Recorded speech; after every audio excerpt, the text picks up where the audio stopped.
Bom dia, Gleisi. Bom dia. Quero cumprimentar a Gleisi, o Mercadante e o Partido dos Trabalhadores pela iniciativa de realizar essa grande discussão. Como o governador Dino, eu recebi o documento ontem à noite. Uma leitura rápida. A introdução do documento e a análise da situação brasileira e da situação mundial, essa prevalência do capital financeiro sobre governos, sindicatos e a vida dos povos está simplesmente perfeita. Mas eu acho que nós precisávamos ter um documento para constituirmos uma maioria no Brasil. Eu acho que as ideias, quase todas, são muito boas, mas eu ressinto da falta de uma hierarquização de prioridades. Por exemplo, nós vimos o documento falando no restabelecimento do comando sobre os bancos e sobre o valor dos juros, mas não ataca com a firmeza que eu desejaria, por exemplo, a questão do Banco Central na mão dos banqueiros e não na mão de uma política nacional. Eu acho isso muito importante. E deveria tratar também da geração rápida de empregos, não apenas frentes de trabalho. Eu observo aí pela internet que mais de 1 milhão de pessoas perderam o emprego recentemente. Nós temos um contingente brutal de população desempregada e sem renda. Eu acho que devíamos tratar disso também. A questão das empresas privatizadas. O documento diz que quer evitar as privatizações. Eu acho que ele devia se ater à reversão de algumas privatizações que são essenciais para a retomada do crescimento no Brasil. A Petrobras, Mercadante, se eu não me engano, era responsável por 70% a 80% dos investimentos feitos no Brasil. Na sua privatização e no seu desmonte, acabaram com a política do Lula de dar preferência à produção nacional e estão desativando setores importantíssimos que significavam investimentos pesados da Petrobras no Brasil. Então, nós temos que tratar da soberania, da reversão de algumas privatizações sem as quais nós não vamos conseguir a geração de emprego significativo. Nós temos que nos inspirar na política dos anos 30 da Alemanha, a participação do Estado, reduzindo quase a zero a remuneração da dívida pública e oferecendo aos detentores do dinheiro a participação com juros de 4%, 4,5% nas obras de reconstrução da Alemanha. Essa garantia chamava-se MEF, em função dessas indústrias quase todas serem do setor metal-mecânico. A indústria de estradas, as autobahns, os investimentos em siderurgia e tudo mais, acabaram com o desemprego na Alemanha em 6 meses.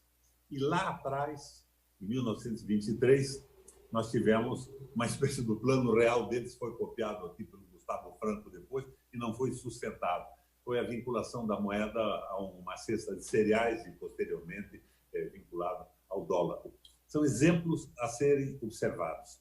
O New Deal nos Estados Unidos, a redução, por sugestão do Henry Ford, da jornada de trabalho por lei e o aumento dos salários por lei também para a retomada do ciclo virtuoso do desenvolvimento.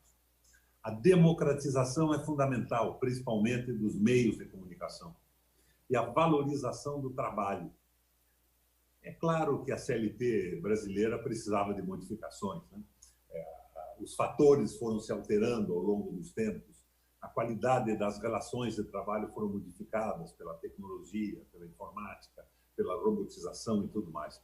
Mas nós temos que revalorizar o trabalhador brasileiro de uma forma inteligente e firme.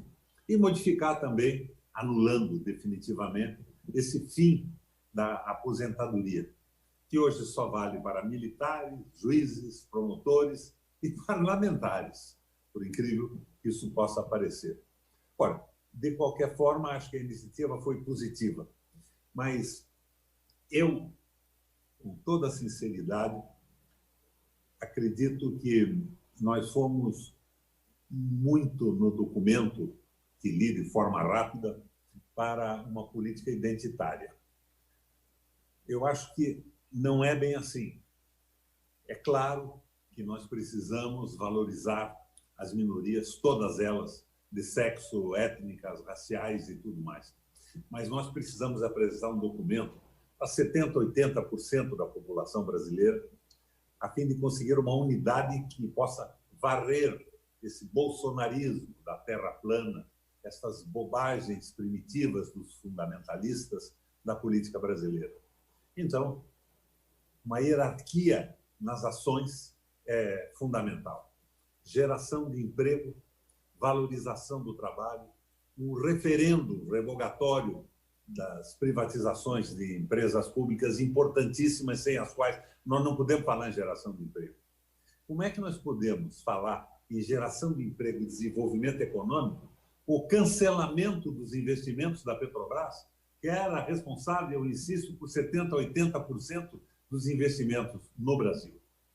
O documento é bom, a iniciativa é importantíssima. Agora, eu acho que precisamos hierarquizar, vale, sem sombra de dúvida, esse início de discussão desse projeto. Mas, como dizia aquele assessor do Bill Clinton, é a energia, é a economia estúpida.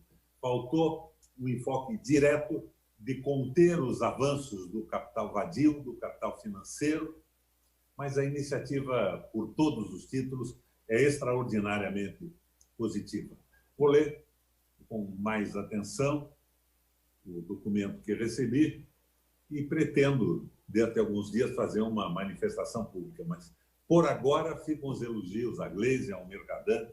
Agora, o fundamental de tudo isso, quando se fala no restabelecimento do Estado democrático, é a anulação absoluta de todos os processos contra o Lula.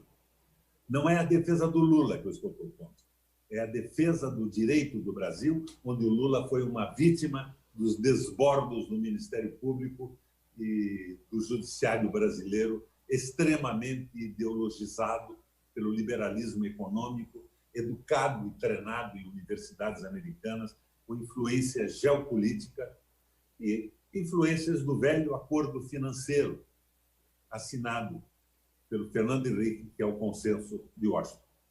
Valeu, minha gente, parabéns a todos.